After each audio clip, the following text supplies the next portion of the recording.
Oh, naku, mapipikong kayo dito sa survey na ito. Patas itong survey na ito, mga bossing. Oh, may papakita dito ang klase ng mga tao na meron tayo ngayon sa Pilipinas. Kaya ako ngayon pinapaalala, mga bossing, yung importansya ng pagkakalat ng totoong impormasyon. Dahil makikita natin dito sa video na ito, mga bossing, makikita natin sa video na ito. Ito si Ayan, yan Marcos. lang natin ha. Makikita natin sa video na ito na bagamat nag-e-effort tayo, malakas pa din ang bagamat malakas ang influence ng social media, malakas pa rin. Meron pa ring impluwensya ang mainstream media at yung mga gagong mga vlogger na binabayaran nila. Yan, sino dito sa dalawang to ang dapat ma-impeach? Parehas silang may kaso, parehas silang pinagbibintangan ng pagnanakaw sa bayang Pilipinas. Si Inday Sara pinagbibintangan sa pagnanakaw sa bayang Pilipinas ng sa halagang at ang sinasabi na 600 million. 600 million na halaga. At makikita nyo naman, mga bossing, masasagot nyo naman yan. Masasagot naman natin yan. Kung bakit hindi dapat ma-impeach si VP Sara at kung bakit hindi tayo naniniwala na corrupt ang mga Duterte. Bakit? Ang mga Duterte, pag tiningnan ninyo ang kanilang track record sa Davao City, di ba, nung nakaraan, nag-content tayo sa loob ng 25 years, mga bossing. From tindero lang ng prutas, ang Mindanao, ang partikular, ang Davao City. From tindero ng prutas, nakapagpatayo na po sila ng napakaraming mga negosyo. Kompleto na po sila dyan. Real estate, malls, lahat ng maisip mo na mga negosyo, nandiyan na. At kung pupunta kayo sa Davao, alam ko marami pang mga Pilipino hindi nakapunta sa Davao. Malayo yan eh. Yan ang pinakamalayo pagka nag-aeroplano ka, 2 oras ang biyahe dyan. Nasa dulo na kasi halos ng Pilipinas yan. Ngayon, pag bumiyahe ka dyan, mga bossing, paglapag mo pa lang sa airport nila, mararamdaman mo na talaga na kakaiba. Iba yung disiplina, iba yung ambience. Diyan, pag nagpunta ka dyan, makikita mo yung mga kalsada nila. Bagamat traffic, walang singit na singit, walang busina ng busina, walang road rage. Disiplinado yung mga tao dyan. At yung traffic, alam naman natin na sinyalis yan ng isang maunlad na syudad. Katulad din dito sa Metro Manila, halos lahat ng mga syudad dito traffic. Kasi nagsisiksikan ng mga tao dito at saka mauunlad ng mga tao rito. Marami silang mga sasakyan. Kaya ayan, punong-puno na sasakyan sa kalsada. Ganyan din sa Davao. Nagsisiksikan ang mga tao dyan sa Davao dahil alam nila na maayos ang pamamahala dyan sa Davao. At sa Davao, patas silang makakalaban sa buhay. Marami rin mga sasakyan dahil may mga pera na rin ang mga tao dyan. Kaya nag-traffic na din dyan. Ngayon, alam natin na ang Davao City ay model city na kung titingnan mo lang ang ginawa ng mga Duterte sa Davao City, sigurado, hindi ka maniniwala sa mga binibintang kay VP Sara. Kasi kung corrupt si VP Sara, sana nung umalis siya sa kanyang probinsya, nung siya ay nag-vice presidente, sana baon sa utang yung kanyang syudad. Pero hindi. Kauna-unahang syudad nga yan na zero debt. Ibig sabihin, walang utang. So ako, personal, hindi ako naniniwala na si Inday Sara, kung ako tatanungin dito, yun ang sasagot ko. Titingnan ko si Pangulong Duterte na magandang nagawa sa bayan, wala namang kaso si Pangulong Duterte ng pagnanakaw. Ang naging kaso ni Pangulong Duterte, pagpatay. Yun yung kinakaso nila sa kanya. Pero wala siyang kaso ng mga pagnanakaw, ha? So ito, impeachment ang pag nag-uusapan dito. Tingnan mo kung gaano kabobo yung mga tao na sasagot dito, ha. Impeachment ang usapan dito, ninakaw na pera ng taong bayan. Now, ito yung alam natin kay Inday. Ano ba yung mga nalalaman natin kay Bongbong? Ito si Bongbong Marcos, mga bossing, ang pamilya nito magnanakaw, ang tatay nito magnanakaw, ang nanay nito convicted na magnanakaw. Tapos ngayon, nung siya presidente, himbis na ayusin niya yung masamang history ng pamilya nila, anong ginawa nila? Mali-malitang pera ang lumutang na pinagnanakaw ng gobyerno na ito. Hindi naman siguro lahat napunta kay Bongbong, pero na-activate yung mga kawatan sa bawat ahensya ng gobyerno, na-activate yung mga sindikato ng pangungurakot diyan dahil in-enable, dahil pinayagan netong administrasyon na ito. Doon pa lang sa mga magulang mo magnanakaw. Tapos yung anak mo, ang liit-liit ng distrito, bilyon-bilyon yung napuntang pondo sa kanya, sa distrito niya. Samantalang, wala pa sa kalahati nung pondong ibinigay mo sa distrito niya yung koleksyon ng kanyang distrito. Ganun din sa pinsan niya. Bukod sa pinsan niya, yung pera na napunta sa distrito ng pinsan niya, yung perang napunta sa party list ng asawa at nung anak niya. Sobrang laki. At we are talking about trillions. Since 2023 hanggang 2025, trillions of pesos po yung hindi pumunta sa taong bayan para sa serbisyo, di umanong ninakaw ng mga putang ina nito. Oh, yun ang pinag-uusapan natin ha. Kaya nga sabi ko nga sa inyo, importante ma-share ninyo ang mga videos na ito para sa mga mangmang sa Pilipinas, maintindihan nila kung bakit hindi na tayo dapat pamunuan ng panibagong Marcos at ng Eni Dilawan. Dahil walang nangyaring maganda sa bayang Pilipinas nung pinamunuan tayo ng mga loyalista at ng mga Dilawan tae. Nagkaroon lamang po ng break ang Pilipinas mula sa mga demonyong administrasyon nung umupo si Pangulong Duterte. 6 na taon sa loob ng 50 taon na ang Pilipinas ay putya ninanakawan ng kahit na sino pang mga presidente. 6 na taon sa 50 taon na yun lang tayo nakaraos sa pamumuno lang ni Pangulong Duterte na ibalik ang dignidad ng mga Pilipino, na ibalik ang tiwala ng mga investor, na buhay tayo ng marangal. Pati ibang lahi na bibilib sa mga Pilipino. Talagang iba noong panahon ni Pangulong Duterte. Kaya lang, ibinalik natin yung pamilya ng magnanakaw na akala natin itutuloy. Lahat ng mga nasimulan ni Duterte, tinamong ginawa sa bayang Pilipinas ngayon, inilubog. Magkano na ang dolyar ngayon? 60 pesos, 30 cents. 60-30, mga bossing, ang isang dolyar, ganun kababa ang ekonomiya natin. Tapos mayabang sila. Nasasabihin, maayos ang ekonomiya. 130 pesos na ang diesel. Sasabihin nila walang krisis. Ngayon, gusto ko kayong inisin. Kaya ako sinasabi na importanteng maipakalat natin itong mga ganitong klase ng vlog. Yung mga ating pagpapaliwanag, papapakita na kung gaano ka dispalinghado ang utak, pag gaano ka disabled ang utak, mga mongoloid itong mga nasa gobyerno ngayon. Kailangan ma-share ninyo yung mga videos na yan para yung mga hindi nakakaintindi, mas makumbinsi pa natin kasi matindi ang convincing power ng mga media. Di syempre, libre yung prangkisa nila. Syempre, libre silang nakakapagpalabas ng kanilang mga propaganda dyan sa kanilang mga balita at 50 taon na nilang ginagawa yan, yung pangmamanipulate sa utak ng mga Pilipino. Finally, nagkaroon sila ng katapat, which is social media. O kaya lang, meron din silang social media. O bagamat merong mga bumabatiko sa kanila sa social media na mga katulad natin, meron ding mga social media personalities na bayad nitong mali-maleta na ito na naninira sa mga Duterte. Kailangan nating i-counter yan. Papaano? Sigurado ako mas marami tayo, masang Pilipino, mas marami tayo kaysa dyan sa mga buwaka ng shit na yan. Kaya dapat gamitin ninyo ang bawat kapangyarihan ninyo, matulong nyo sa bayang Pilipinas na maipakalat sa buong Pilipinas etong mga ganitong klase ng vlog na nagmumulat, na pwedeng magmulat sa mga nakapikit na mata na mga bobong mga Pilipino. O panoorin ninyo ito para malaman nyo kung bakit kailangan nating galingan pa, lakasan pa yung ating kampanya para hindi tayo magkaroon ng mga tarantadong mga namumuno sa bayang Pilipinas pagdating ng 2028. Gusto kong ma-impeach. Bangag kasi. Wala siyang magandang isip.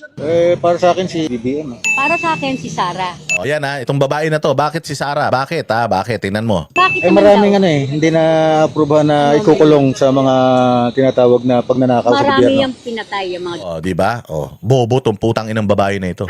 Itong walang utak na babae na to, kaya patay gutom tong putang ina nito dahil tanga. Ang usapan dito, impeachment. Hindi nga niya alam kung bakit dapat ma-impeach si VP. Dapat ma-impeach si VP Sara dahil maraming pinatay yung pamilya nila. Hindi naman yun ang usapan. Tangina, yan yung sinasabi ko sa inyo, mga bossing, na propaganda ng mga dilawan. Yan yung sinasabi ko, propaganda ng mga vloggers ng mga kabila. Yan yung propaganda ng mainstream media. Dapat daw ma-impeach si VP Sara dahil daw maraming pinatay yung pamilya nila. Hindi naman yun ang usapan ng impeachment. Ang usapan ng impeachment dito, ninakaw. Ninakaw. Maraming ninakaw ang pamilya ni Bongbong Marcos mula pa sa mga magulang niya. Hindi na nga lang yun. Sa kanilang dalawa na lang ngayon. Gaano karami yung iskandalo na lumutang ngayon, mali-malitang pera? Involved ba si Inday Sara dyan? Yung bang mga whistleblower patungkol dito sa pagnanakaw na to, ini-involve ba yung mga Duterte dyan? Di ba hindi naman sila kasama sa mga iniimbestigahan dahil wala namang mga testigo na nagsasabi na nagnakaw sila sa pera ng taong bayan pagdating sa flood control scandal? So yun, ang impeachment para kay Inday Sara, yung confidential funds niya. Ang impeachment para kay Bongbong Marcos, yung kanyang pagiging adik, una. Pangalawa, yung kanyang kanyang pagpirma sa pinakamaanumalyang budget sa buong Pilipinas sa 2025 budget. Ayan, yung mga yan lang yung dalawa sa mga napaka-importante. Yung mga kung ano-ano pang mga ibinibintang kay Bongbong, yan yung ibinibintang, tapos itong putarangis bobo na ito sasabihin, maraming pinatay ang pamilya na yan. Gago, wala pa kayo napapatunayan Wala ngang kaso sa Pilipinas ng pagpatay ang mga yan. Tapos sasabihin mo, yan yung sinasabi ko na propaganda ng kabila na pinaniniwalaan nitong mga inutil na ito. Kaya importante, ipakalat nyo yung mga videos natin lahat para Itong mga ganitong mga klase ng tao, manliit sila sa mga sarili nila sa tuwing naririnig nila yung mga pagtatanggol natin sa mga Duterte. Maimportante daw ang buhay kaysa sa pera. Gago ka ba? Kapag ninakawan ka, sabi nito importante ang buhay kaysa sa pera. Gago. So, ibig sabihin, kailangan, si Bongbong, okay lang na magnakaw siya. Kasi kailangan ma-impeach nila BP Sara dahil marami, di umanong napatay yung pamilya nila. Ganun ba yun?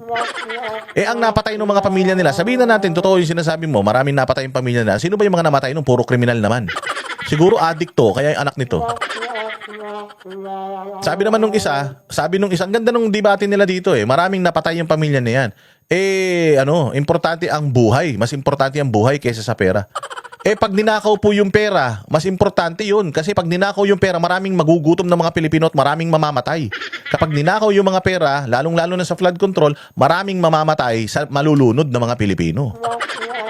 So, equal po na importante ang buhay at ang ninakaw na pera. Hindi pwedeng mas importante yung isa, less important yung isa. Puta, ganyan kabobo yung mga dilawan tait, mga loyalista ni Bongbong. Mga abnormal. Kung ako lang ang nakaharap nito, baka pinukpok ko ng mic to Dilat na dilat yung mata gigil na gigil. Alam mong adik ang pamilya Ang buhay mas mahalaga sa pera. Hindi. Ang buhay mas mahalaga daw sa pera. Anong sagot ni Kuya? Walang pagkain yung Pilipino pag ninakawan tayo ng pera. Diba? Ang ganda ng sagot ni Kuya, palakpakan. Walang pagkain ng Pilipino pag ninakawan tayo ng pera. At pag ninakawan tayo ng pera, walang pagkain ng Pilipino, mamamatay ang mga Pilipino. Ang masaklap, ang mga namatay nung panahon ng tatay ni Inday Sara, mga kriminal. Ang problema ngayon, sa pagnanakaw nila Bongbong Marcos, ang namamatay, pati mga inosente, pati mga bata, pati mga matatanda, lahat, girl, boy, bakla, tomboy. Lahat yan mamamatay pag nagnakaw ng pera. Hindi ba napahiya si ate? Napatalikod si ate? Anong sabi ni ate? Ang mga taong bayan. Mas papakain si BBM. Ma'am, kayo naman po, ma'am. Nagpapakain si BBM. Anong pinapakain niya? Anong pinapakain niya? Okay na yun. Nagpapakain si BBM. Okay na yun. Ganyan sila kapag kinumpronta mo. Yung mga ulul na yan, sabi ko nga sa inyo, sinasabi nila kulto mga Duterte. Tingnan mo, ang sinasabi nung babae, mas importante ang buhay kaysa sa pera. Ang galing ng Duterte supporter. Sabi ng Duterte supporter, pag ninakawan po tayo ng pera, maraming mga Pilipino na magugutom. Pag nagutom po ang mga Pilipino, mamamatay po yan. Pagka ninakawan ng mga Pilipino, maraming mga Pilipino mamamatay. Pati yung mga matitinong mga Pilipino madadamay.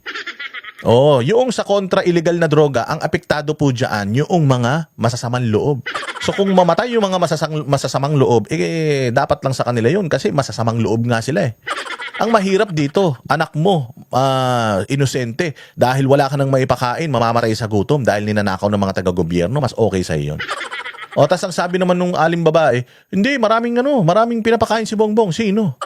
Tanungin mo siya, napakain ka na ba ni Bongbong? So sasabihin niyan, hindi pa.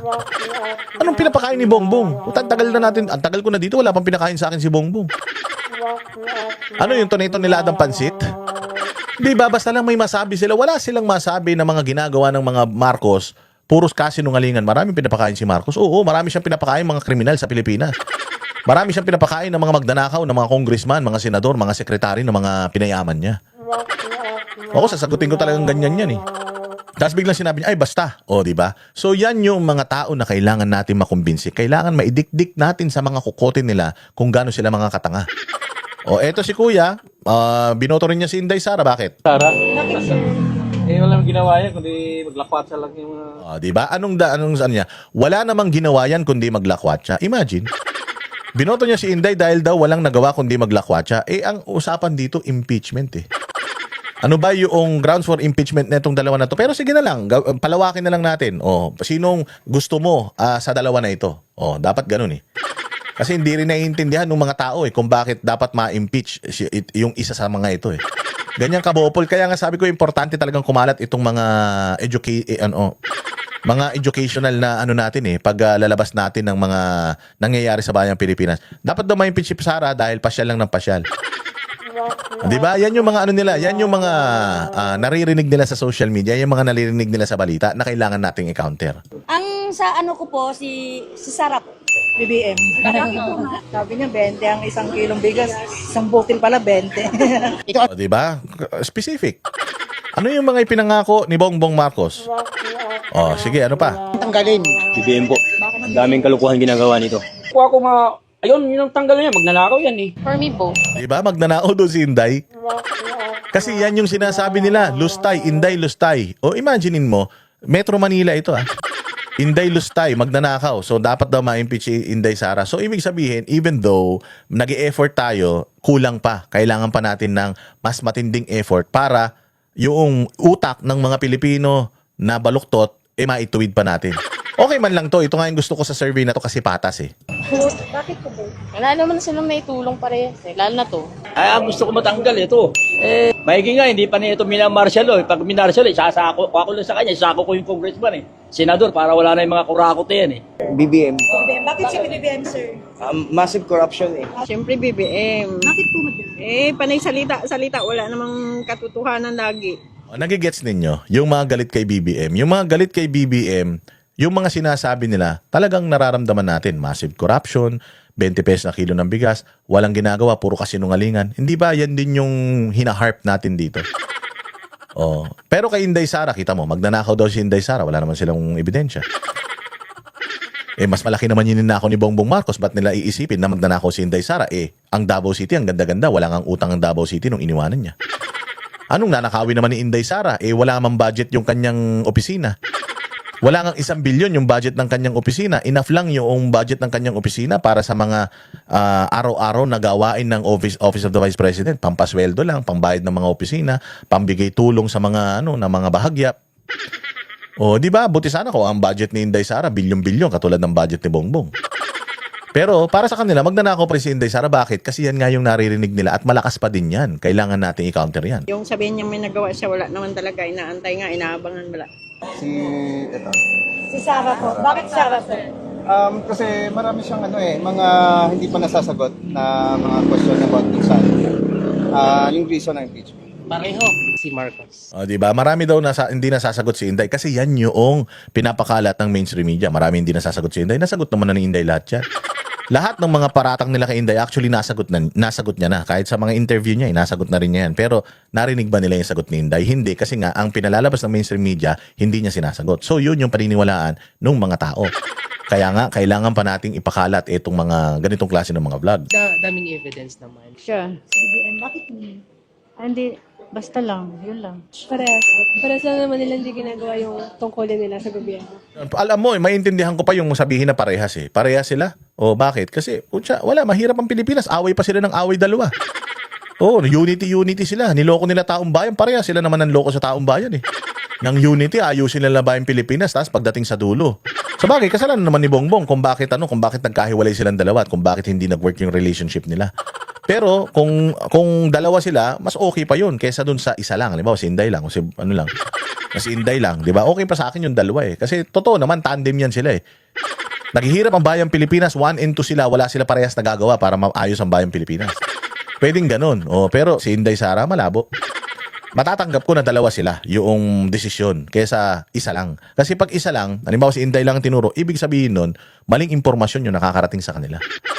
Yun yung dapat nating i-counter. O kita mo, dikit na dikit yan. Dikit na dikit lang yung kanilang survey. BBM po, bakit po? Di ba alam na natin kung sinong tinutukoy tapos di naman napukulong? Pareho lang. Bakit, sir?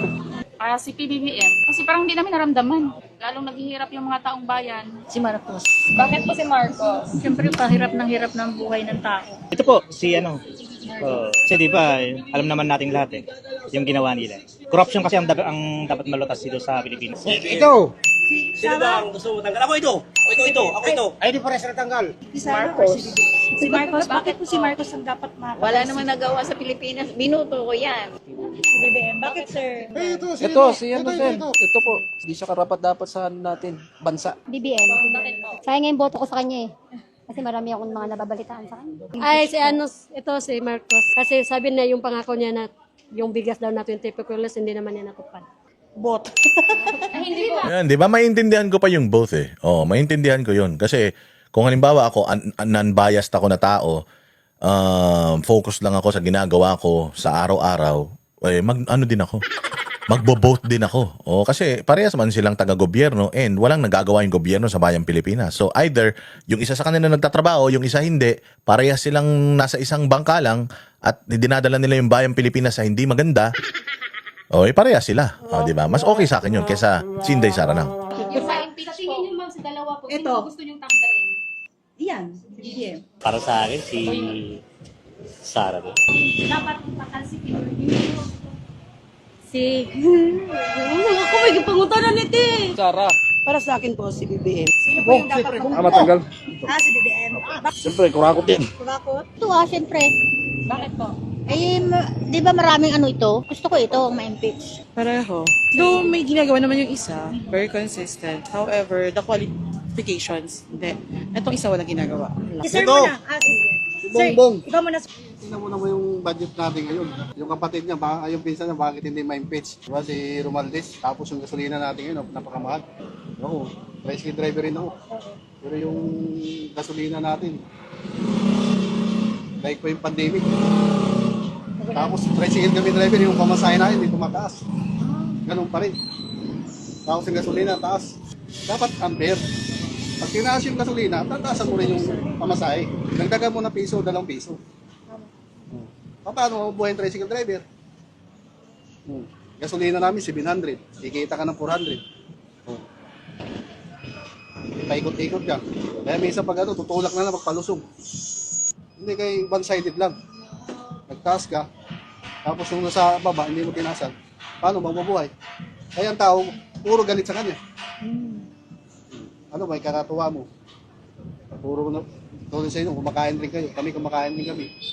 Yung mga Yan ang opinion. Ganyan pag nagbigay ka ng opinion kung bakit. O yan yung mga totoong nakakaranas ng hirap sa Pilipinas at nakikinig sa Banateros. pamilya rin kami anak. Tapos sila, pansinin mo yung mga pera nila na mali-malita. Eh kami, Diba? Nakarating sa kanya yung mali-malita. Yun ang pinakamaganda. So kailangan marami pa tayo mga Pilipino na marating na ganito. Para para sa susunod mas bumaba na yung mga boto na dapat mawala si Inday at tumaas yung boto na dapat maglaho na si Bongbong. wala nga kahit imbilog. Kahit pareya, wala. May maiwan nga na 10 piso sa tricycle. Hanapin pa. So, naniniwala kayo, sir, na Dapat siya ma-impeach. involved si PBBM Oo. sa mali-malitang pera? Siya naman talaga eh. So, unang-una, bakit yung pension na si Romaldes? Anong ginawa niya? Kung hindi ka konsentidor. Pakita mo sa tao kung ano. O walang, si Hirap sabi, walang kumpare, walang kamag-anak. O bakit siya? Alatado kahit bata tanungin mo ngayon. Mga bata ng grade 1, grade 2. Ramdam mo. Sa mga kabataan pa lang ngayon, magtatanong ka. Ramdam yung kahirapan niyo. Si Sara, pwede siya ma-impeach. Pero si BBM, pwede rin dahil sa mga sinasabi niya tungkol sa gera ngayon, ha? Sa gera ngayon kasi hindi mo pwedeng pabayaan yung mga tao natin sa labas eh. Ngayon, yung sinabi niya na ipapabaylan lang daw yung mga tao natin sa labas. Paano mangyayaring ibaylan yun? Yun, oversee yun. Kaya minsan, may ano rin pala yung sa, tawag dito, sa, yung flood control, alam ko nasama rin siya eh. Nasama rin siya sa flood control. Kaso nga lang, a-avoid niya dahil presidente pa siya. Si Sara kasi bumitaw, di ba? Ng kabisi. Kaya, ang tingin ng tao, si Sara dapat na-impeach. Pero para sa akin, si Bong. Si Bongbong para sa iyo. Opo. Bakit si Bongbong? Kasi may mga tinatago siyang tao na ayaw niyang ipahuli. Para siyang yung naging protection ng mga tao niya. Hanggang ngayon, hindi pa rin mahuli yung mga taong kinakasuhan dahil hindi niya pa rin pinapabalik dito. Yun yung gusto kong ipahiwatig sa iba. Di ba? So, maganda naman yung resulta. Very patas naman itong itong survey na ito. And makikita naman natin, so out of ilan ba ito? Out of less than 50. Out of 47 na out of 47 na mga respondents, 29 ang bumoto na dapat si Bongbong ang ma-impeach, 18 para kay Inday Sara. Dapat ba sumaya na tayo dyan? Lalong-lalo na pag naririnig mo yung reason bakit dapat ma-impeach si VP Sara, dahil ang nakakarating sa kanilang impormasyon is yung negative propaganda tungkol sa mga Duterte.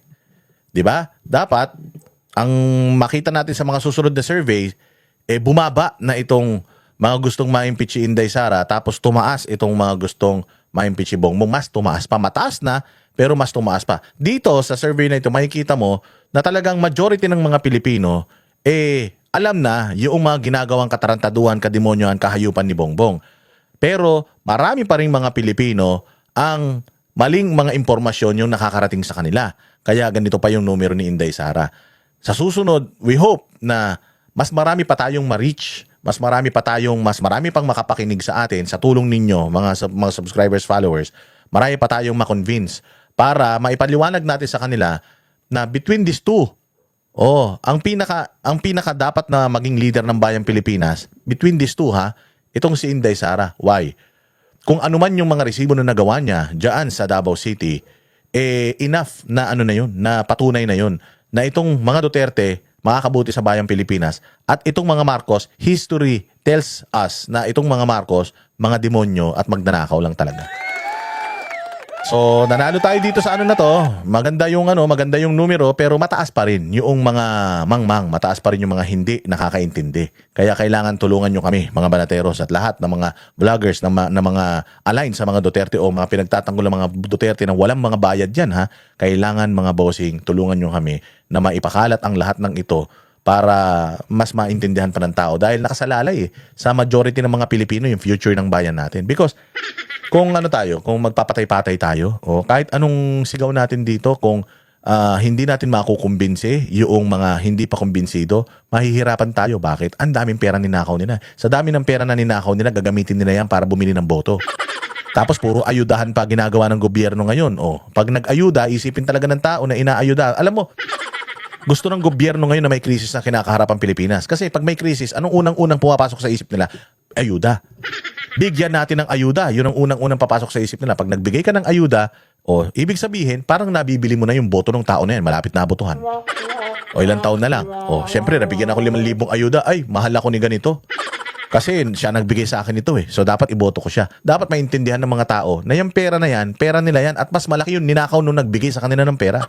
Mali-maliit ang pera yung ninakaw nila, tapos barya-barya lang napunta sa inyo. Gustong-gusto nila may krisis para makabili sila ng boto sa pamamagitan ng pagbibigay ng ayuda.